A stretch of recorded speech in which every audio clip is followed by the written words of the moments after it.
உண்மையிலேயே நீ சீரியஸ்னா மேற்கொண்டு பேசலாம். பிரக்யாவோட டவுன்ஃபால்ல ஒருவேளை உனக்கு இன்ட்ரெஸ்ட்னா அப்பதான் நாங்க இந்த ப்ராப்ளம்ல இருந்து உன்னை வெளியில கொண்டு வர இன்ட்ரெஸ்ட் காட்டுவோம். வெள்ளாலியா அவர் இன்ட்ரெஸ்டடா இருக்கிற மாதிரி தெரியல. பிரக்யாவை தோக்கடிக்க முடியாதுன்னு இவரே சந்தேகப்படுறாரு. அப்புறம் எப்படி பிரக்யாவை டவுன்ஃபால் பாப்பாரு? இல்ல, நான் பார்க்க ஆசைப்படுறேன். பிரக்யாவோட டவுன்ஃபாலுக்கு நான் தான் காரணமா இருக்கணும்னு ஆசைப்படுறேன்.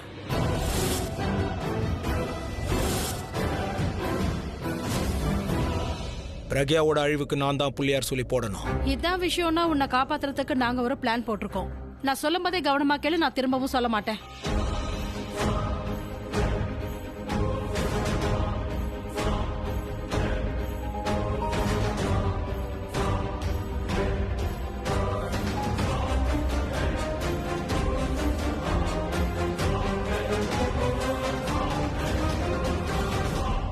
இதுதான் பிளான். எப்படி இருக்குன்னு சொல்லு. Are you interested enough to be excited? உங்களுக்கு என்ன பைத்தியமா? ஆமா, இது என்ன பிளான்? இந்த பிளான் வொர்க் அவுட் ஆகும். இதுல இருந்து பிரக்யாவால வெளியில வர முடியாது. எக்ஸாக்ட்லி. இந்த பிளானை நாம எக்ஸிக்யூட் பண்ணனும் வெச்சுக்கோங்க. அதுக்கப்புறம் பிரக்யா ஆட்டோமேட்டிக்கா இந்த பிளான்ல சிக்கிடுவா. அப்போ ஏன் நிலைமை? என் இமேஜ், என் பேரை பத்தி யோசிச்சிங்களா? ஜனங்க என்ன பார்த்து சிரிப்பாங்க, பழிவாங்க எந்த எல்லைக்கும் போவாங்கன்னு நான் கேள்விப்பட்டிருக்கேன்.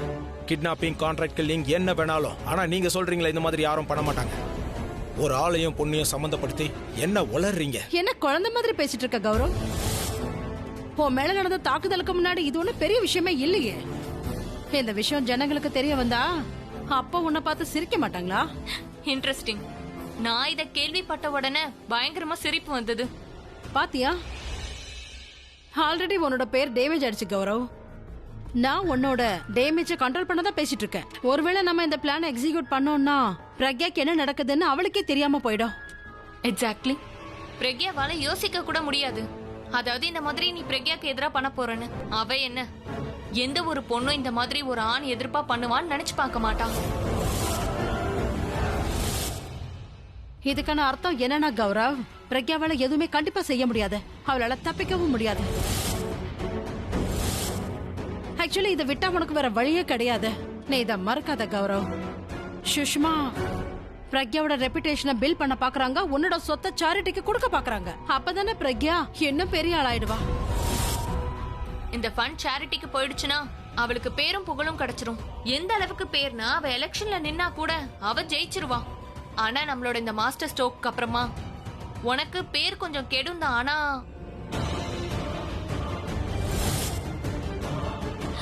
ஆனா வெற்றி கண்டிப்பா உனக்கு தான். இப்ப முடிவை நீ தான் சொல்லணும். நல்லா யோசி. உனக்கு எது முக்கியம்னு நீயே யோசிச்சுக்கோ. கௌரவமான தோல்வியா இல்லனா அசிங்கமான வெற்றியா?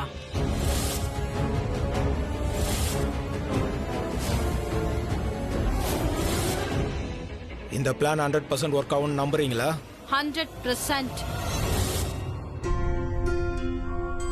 ஓ நோ, எனக்கு சாரி கட்டிக்க தெரியும், ரியாக்கு தெரியாதே. அதுவும் இல்லாம இது ரொம்ப வெயிட்டா வேற இருக்கு. இந்த சாரி ரொம்ப வெயிட்டா இருக்கே. என்னால இந்த சாரியை கட்டிக்கவே முடியாது. இது என்ன, எந்த சாரியை என்னால கட்ட முடியாது? ஏன்னா இது வரைக்கும் நான் சாரியை கட்டினது இல்லையே.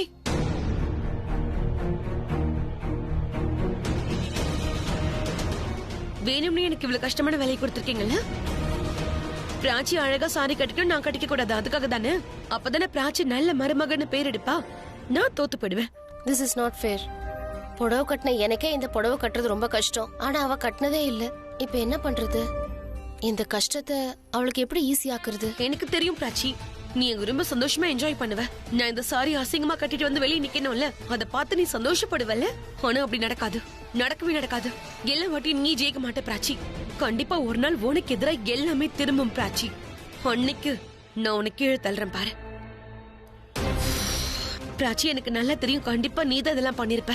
நீ தான் பாட்டி கிட்ட இந்த வெயிட்டான புடவைக்கு ஐடியா கொடுத்திருப்ப. எவ்வளவு வேணாலும் முயற்சி பண்ணிக்கும்.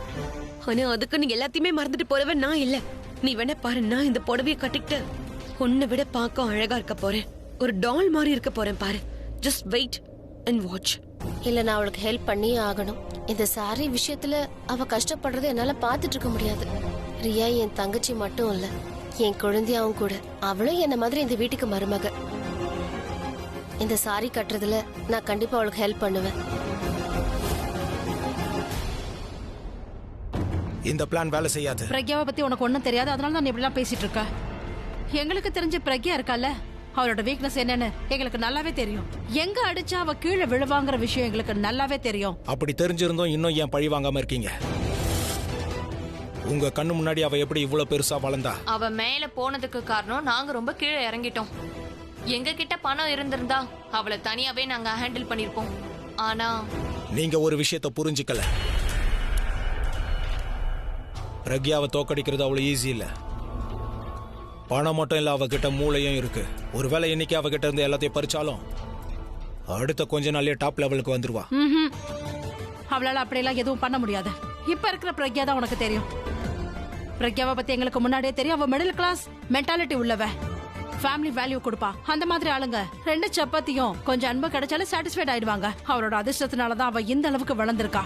ஆனா இதுக்கெல்லாம் அவ தகுதியானவளே இல்ல. அவளுக்கு அதிர்ஷ்டம் வந்துருச்சு, எங்களுக்கு துரதிர்ஷ்டம் வந்துருச்சு. எங்க கிட்ட என்னெல்லாம் இருந்துச்சோ இப்ப அது அவகிட்ட இருக்கு. இன் ஷார்ட், எங்க கிட்ட என்னெல்லாம் இருந்துச்சோ அது திரும்ப வேணும். அதுக்கு தான் நாங்க உன்கிட்ட வந்திருக்கோம்.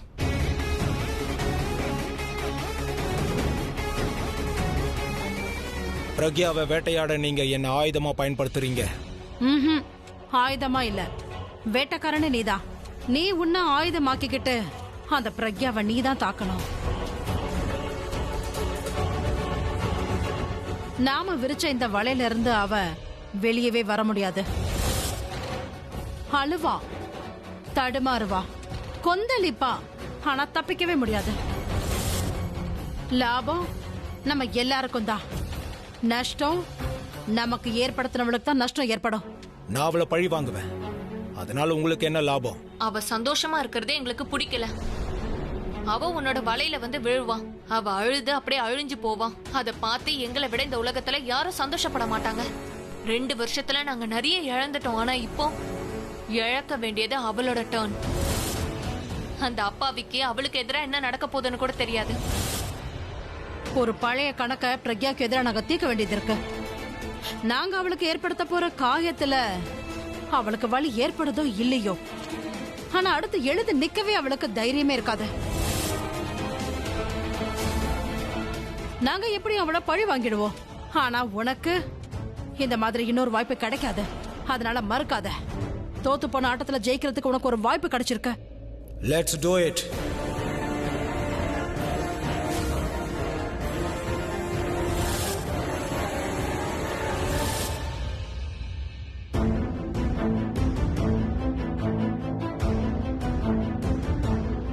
பிரக்யாவுக்கு எதிராக சக்கர வியூகத்தை வகுத்துட்டோம். இப்ப அவளை இதுக்குள்ள கொண்டு வரணும், அவ்வளவுதான். ஒரு தடவை சக்கர வியூகத்துக்குள்ள வந்துட்டானா அதுக்கப்புறம் அவ எல்லாத்தையும் இழந்துட்டு தான் வெளியே போவா.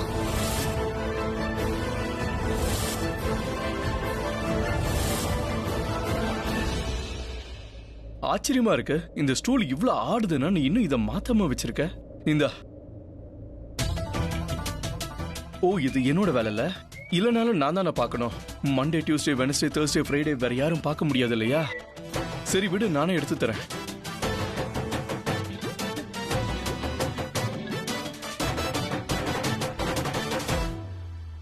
சில் சில், அப்படி ஒன்னும் மோசமா ஆடல.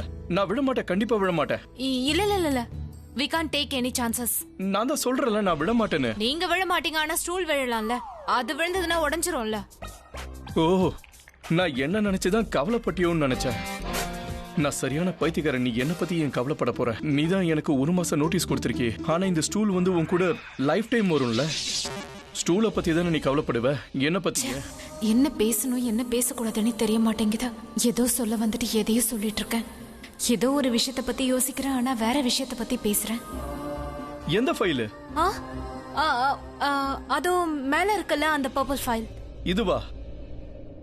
நீ என்ன பண்ணிட்டு இருக்க? 1 மாசம் நோட்டீஸ் கொடுத்ததுக்காக ஈக்குவலா பணம் வசூல் பண்ணுவியா? அதாவது கஷ்டமான வேலையை கொடுத்து என்னால பார்க்க முடியுதா இல்லையான்னு செக் பண்றல. ஒரு வேலை நான் வேலை செஞ்சுட்டா என்ன லைஃப் லாங் வச்சுப்பல, கரெக்டா? எந்த பர்பிள் சொல்ற? இங்க மொத்தம் 3 இருக்கே. இங்க ஒண்ணு, இங்க ஒண்ணு, இங்க ஒண்ணு. ஐம் சாரி, நான் மறந்துட்டேன். உனக்கு ஜோக்ஸ் பிடிக்காது இல்லையா? அதே மாதிரி மறந்துட்டேன், உனக்கு ஸ்மைல் பிடிக்காது இல்லையா? மறந்துட்டேன், என்ன உனக்கு தான் பிடிக்காது. நான் எப்ப அப்படி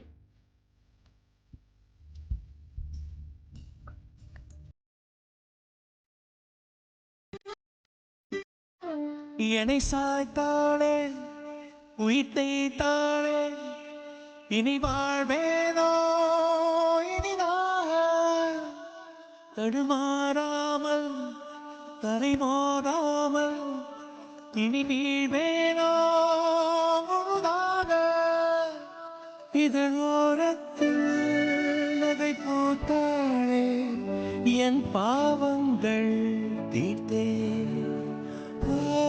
மழையீரத்தில் நனையாமல் நான் வெளியேறத்தான் பார்த்தேன். நீ என்ன சொன்ன? நான் எப்ப சொன்னேன் உங்களை நான் டெஸ்ட் பண்றேன்னு? எப்ப நான் உங்ககிட்ட பணம் வசூல் பண்றேன்னு? அதன் மேற்கிறேன். ஓ, அப்படியா? நான் வேற என்னமோ நினைச்சிட்டேன். என்ன நினைச்சீங்க? அதான் அது வந்து, அதாவது நீ என்னவோ பண்ற சொல்ல மாட்டேங்கிற. நான் என்னோட வேலையை தான் பாக்குறேன். அதுக்கு உங்க உதவி தேவை. நீ என் கூட இங்க என்ன பண்ணிக்கிட்டு இருக்க? ஃபைல் எனக்கு அந்த ஃபைல் வேணும். இங்க பாரு, தயவு செஞ்சு நீ இந்த மாதிரிலாம் பண்ணாத. எனக்கு ஹார்ட் அட்டாக் வந்துடும். மென்மையான ஸ்டூல் மேல என்ன மாதிரி மென்மையான ஆள் நின்றுகிட்டு இருக்கும் போது இந்த மாதிரி எல்லாம் பேசவே கூடாது. ஃபைல் தேவையா? ஃபைல் இங்க இவ்ளோ ஃபைல் இருக்கா, ஆனா இங்க நான் ஒருத்தன் தான் இருக்கேன். என்ன ஃபைல் தேவை? பர்பிள்னு சின்னதா இருக்கே அது. ஒல்லியா இருக்கிறதா? இந்த பர்பிள் ஃபைலா?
இங்க என்ன நடக்குது? ஃபர்ஸ்ட் டைம் லவ் பண்ணும்போது வயித்துக்குள்ள என்ன ஏற்பட்டுச்சோ அதுதான் இப்பவும் நடக்குது. ஐயோ, என்ன ஃபீலிங் இதா? ஒரு விதமான சந்தோஷத்தை ஏற்படுத்துதா? ஏதோ இப்பதான் ஃபர்ஸ்ட் டைம். உனக்கும் ஏற்படுதுல? First time. ஆமா, ஃபர்ஸ்ட் டைம் ஃபீலிங்ஸ். ஆமா, அது வந்து ஒன் செகண்ட். உங்களுக்கு என்ன ஃபர்ஸ்ட் டைம் ஃபீலிங்? நீ இப்பதானே சொன்ன அந்த ஃபர்ஸ்ட் டைம் ஃபீலிங்னு? அது எனக்கு கான்ஃபரன்ஸ்க்கு போகணும். கான்ஃபரன்ஸ்க்கு இதுதான் என்னோட first time feeling. Excuse me.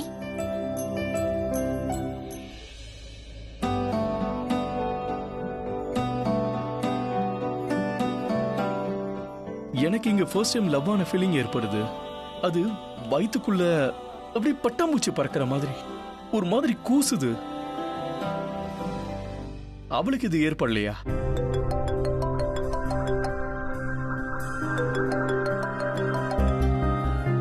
Hello Pragya, நீ எங்கம்மா இருக்க? இதோ ஆபீஸ்ல இருந்து கிளம்பிட்டேன். சரி, ஒரு விஷயம் கேளு. நீ வரும்போது கூட கொஞ்சம் அபிய கூட்டிட்டு வா என்ன? அப்பதான் நான் கொஞ்சம் ரிலாக்ஸ்டா இருப்பேன். அவர் கூட இருந்தா நான் இருக்கறதில்ல. என் மனசுக்குள்ள ஏதோ சொல்லணும்னு தோணுது, பேசணும்னு தோணுது. இல்ல, இப்படி நடக்கிறது எனக்கு பிடிக்கல. Pragya, are you there? Yeah, I am here. நான் கான்ஃபரன்ஸ்க்கு வரேன். அவர் இங்க தான் இருக்காரு. அவருக்கு இங்க வேலை. நான் தான் அவருக்கு வேலை கொடுத்திருக்கேன். சோ நான் தனியா தான் வரேன். ஓகே.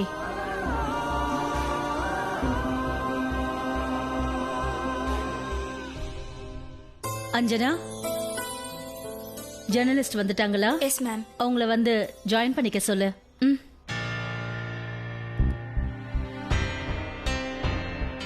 இந்த ஹெவி சாரியை இப்படி கட்டுறது எனக்கு கட்டவும் தெரியாது. என்னால இதை கட்டவும் முடியாது. நான் இதை கட்டிக்க மாட்டேன். I just can't bear it. நான் ஹெல்ப் பண்ணவா?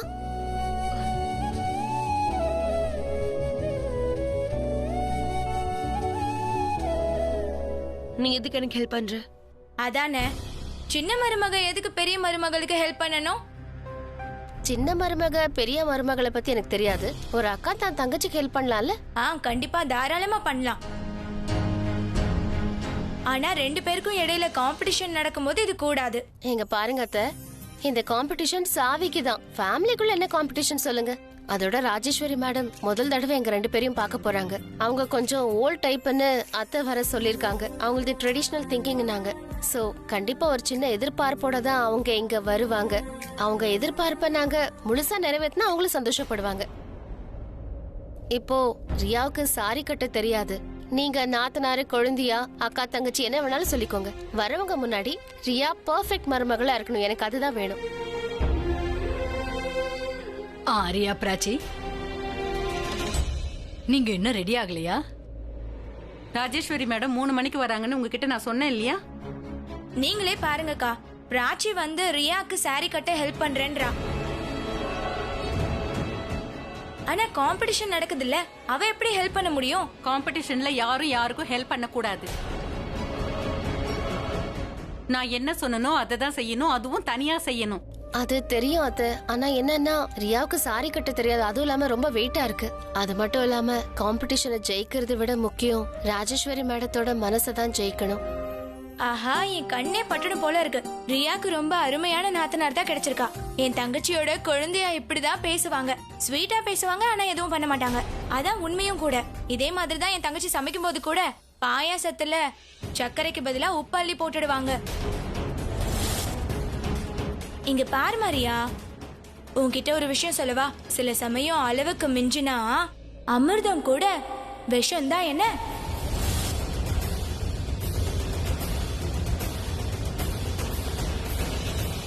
நீங்க கிண்டல் தானே பண்றீங்க? நான் எதுக்கு கிண்டல் பண்ண போறேன்? நான் உண்மையா தான் சொல்லிட்டு இருக்கேன். அவ அப்படிதான் பண்ணுவா. எனிவே பிராச்சி, ரியா எல்லாத்தையும் தனியா தான் செஞ்சுட்டு வரணும். நீ அவளுக்கு ஹெல்ப் பண்ண கூடாது. அப்புறம் ரியா, நீ சேலை கட்டுறதுல பிரச்சனைனா என்கிட்ட நீ சொல்லிருக்கலாமே. அதுவும் சாரி கொடுக்கும் போதே சொல்லிருக்கலாமே. இல்ல, சாரி கட்டிக்கிறதுல எனக்கு எந்த பிரச்சனையும் இல்ல. நான் சாரி கட்டிக்கிறேன். நான் கண்டிப்பா கட்டிட்டு வரேன். குட். சீக்கிரமா ரெடி ஆயிட்டு கீழே வாங்க. என்ன?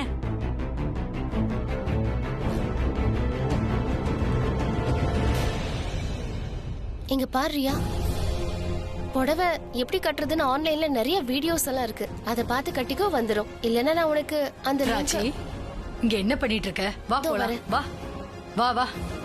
All the best. என் தங்கச்சியோட குழந்தையா இப்படிதான் பேசுவாங்க. ஸ்வீட்டா பேசுவாங்க, ஆனா எதுவும் பண்ண மாட்டாங்க. அதான் உண்மையும் கூட. இதே மாதிரி தான் என் தங்கச்சி சமைக்கும் போது கூட பாயாசத்துல சர்க்கரைக்கு பதிலா உப்பு அள்ளி போட்டுடுவாங்க. சித்தி சொல்றது கரெக்ட் தான். பிராச்சி சும்மா நல்லவ மாதிரி பேசுறாளே தவிர எனக்கு நல்லது நடக்கணும்னு ஆசைப்படல. இந்த ஹெவியான சாரியை கட்டணுங்கிற முடிவு அவளோட தான் இருக்கும். அப்பதானே அவன் நல்ல மருமகன் பேர் எடுப்பா. அவ எப்படியாவது தன்னை நிரூபிக்க பாக்குறா, என்ன அசிங்கப்படுத்த பாக்குறா. ஏன்னா எனக்கு சாரி கட்ட தெரியாதுன்னு அவளுக்கே தெரியும். Prachi, I'm noticing. நீ எல்லாரும் முன்னாடி நல்லவ மாதிரி நடந்துக்கிற. ஏன் முன்னாடியும் தான் அப்படிதான் எல்லாரும் இம்ப்ரெஸ் பண்ற. முதல்ல மாமாக்கு மெடிசன் கொடுத்த, அப்புறம் அத்தை இம்ப்ரெஸ் பண்ணு, அப்புறம் இப்ப வரப்போற மேடமையும் இம்ப்ரெஸ் பண்ண பாக்குற. நீ இந்த வீட்டோட சின்ன மருமக, ஆனா பெரிய மருமக மாதிரி நடந்துக்க பாக்குற. ஆனா இப்ப நான் யாருங்கிறத காட்ட வேண்டிய நேரம் வந்துருச்சு. பெரிய மருமகனா எப்படி இருப்பான்னு இப்ப காட்ட வேண்டிய நேரம். இதுல எல்லாம் பேப்பர்ஸ் இருக்குல்ல? Yes ma'am. குட். ஆனா பையர்ஸோட கொட்டேஷன் இருக்கிற பேப்பர்ஸ் எங்க? அந்த ஃபைல் சிங்கிள்ல மேம். ஏன் இல்ல அஞ்சனா, நான் உன்னை எல்லா பேப்பர்ஸையும் கொண்டு வர சொன்னேன்ல, அந்த பேப்பர்ஸ் இருக்கணும்ல. ஐ நோ மேம், அது பிரக்யா மேடம் கிட்ட இருக்கு. அவங்க கொண்டு வரேன்னு சொல்லிட்டாங்க. ஓகே. இவனோட ஷேர்ஸ் எல்லாம் சேரிட்டிக்கு போறது கன்ஃபார்ம் ஆயிடுச்சுன்ற விஷயம் உனக்கு தெரிஞ்சிருச்சு போல இருக்கு. சொல்லு, எதுக்கு ஃபோன் பண்ண? Hello Sushma ma'am. மேம், திரும்ப உங்ககிட்ட நான் மன்னிப்பு கேட்டுக்கிறேன். பாருங்க, நான் பண்ண காரியத்துக்காக வெக்கப்படுறேன். பணத்து மேல இந்த பேராசையில இப்படி பண்ணிட்டேன். இதனால தாப்பர் ஃபேமிலியோட ரெப்புடேஷன் என்ன ஆகும்னு யோசிச்சு பார்க்கல. பாருங்க, நடந்த விஷயத்தை கண்டிப்பா மாத்த முடியாது. ஆனா நான் சில விஷயங்கள் பண்ண ஆசைப்படுறேன். என்ன கான்ஃபரன்ஸ் ரூமுக்கு வரவிடுங்க. நான் எல்லாரும் முன்னாடியே அனௌன்ஸ் பண்ண ஆசைப்படுறேன். அதாவது என்னோட கம்பெனியோட ஷேர்ஸை உங்க கம்பெனிக்கு கொடுக்குறேன்னு. இப்படி பண்றதுனால அட்லீஸ்ட் பிசினஸ் வேர்ல்டுலயாவது நான் தப்பிப்பேன். ஆனா நீ இதை முதல்லயே யோசிச்சிருக்கணும். இங்க பாரு, உனக்கோ இல்ல உன்னோட பிசினஸ்க்கோ கெடுதல் நடக்கிறத பத்தி ஐ டோன்ட் கேர். இங்க பாருங்க மேம், நான் என்ன பத்தி மட்டும் யோசிக்கல, என்னோட மத்த கம்பெனிலயும் வேலை பார்க்கறவங்கள பத்தி தான் யோசிக்கிறேன். இவ்வளவு நஷ்டம் ஏற்படும்னு கொஞ்சம் யோசிச்சு பாருங்க. என் கம்பெனில ஷேர் வாங்கினவங்க எல்லாம் அங்க வேலை செஞ்சுட்டு இருக்காங்க. என் கண்ணு முன்னாடி ஷேர்ஸ் எல்லாம் போயிடுச்சுன்னா என்னோட மத்த பிசினஸ்ல எல்லாம் பாதிப்பு ஏற்படும். அப்புறம் அதோட ஷேர்ஸும் தேவையில்லாம குறைஞ்சிரும். இங்க பாருங்க மேம், பிரக்யா மேடம் கிட்ட மன்னிப்பு கேட்க தயார். கையெடுத்து கும்பிட்டு தோப்புக்காரனை போட்டு எப்படி மன்னிப்பு கேட்கணும்னு சொல்றீங்களோ அதுக்கு நான் தயார். ப்ளீஸ் என்ன மன்னிச்சிருங்க. பிரக்யா மேடம் கிட்ட இருந்து ஒரு விஷயத்த நல்லாவே கத்துக்கிட்டேன். தப்பா ஒரு வேலை பண்ணா விளைவு தப்பா தான் இருக்கும். எனக்காக இல்லைன்னாலும் என் கம்பெனில வேலை பார்க்கறவங்கள பத்தி யோசிங்க. அவங்கள பத்தி யோசிங்க, அவங்க குழந்தைங்களை பத்தி யோசிங்க, அவங்க ஃபியூச்சர், அவங்க கரியரை பத்தி யோசிங்க. அவங்க நிலைமை என்ன ஆகும் பாருங்க. மேம், நான் கான்ஃபரன்ஸ் ரூமுக்கு வந்து என் கம்பெனியோட எல்லா ஷேர்ஸையும் நான் தான் பிரக்யா மேடம்க்கு கொடுக்குறேன்னு சொல்றேன். அதுக்கு பிரக்யா மேடம் முடியாதுன்னு சொல்லிட்டாங்க. அதுக்கு பதிலாக நான் ஷேரிட்டி கூட சஜஸ்ட் பண்ணாங்கன்னு சொல்லுவேன். அதனால மேம், ஆட்டோமேட்டிக்கா எல்லா கிரெடிட்டும் பிரக்யா மேடம்க்கு தான் போகும். சுஷ்மா மேம், உங்ககிட்ட இருந்து நிறைய விஷயம் கத்துக்கிட்டேன். அதனால நல்ல விதமா என்ன வழி அனுப்புங்க. இதனால யாருக்கும் எந்த நஷ்டமும் ஏற்படாது. எனக்கு, உங்களுக்கு, அப்புறம் என் கூட வேலை பார்க்கறவங்களுக்கும் ஏற்படாது. ப்ளீஸ் என்ன மன்னிச்சிருங்க. அப்ப சரி, வா, கான்ஃபரன்ஸ் ஆரம்பிக்க போகுது. Thank you so much ma'am. நான் இப்பவே வந்துடுறேன். ஒருவேளை இவனுக்கு புத்தி வந்துருச்சு போல இருக்கு, அதான் இப்படி எல்லாம் பேசுறான். இவன் பிரக்யா கிட்ட மன்னிப்பு கேட்கறத நான் பார்த்தாதான் இவனை நான் மன்னிப்பேன். அவங்க ஒத்துக்கிட்டாங்க. பிரக்யாவை பத்தி நல்லாவே தெரியும்னு நீங்க சொன்னீங்க. பிரக்யாவுக்கு உங்களை பத்தி தெரியும்ல? ஒருவேளை உங்களை அவ கண்டுபிடிச்சிட்டா? கண்டிப்பா நாங்க அவ முன்னாடி வரமாட்டோம். ஆனா உன் கூட கண்டிப்பா வருவோம். ஏன்னா இந்த பிளான உன்னால தனியா எக்ஸிக்யூட் பண்ண முடியாது.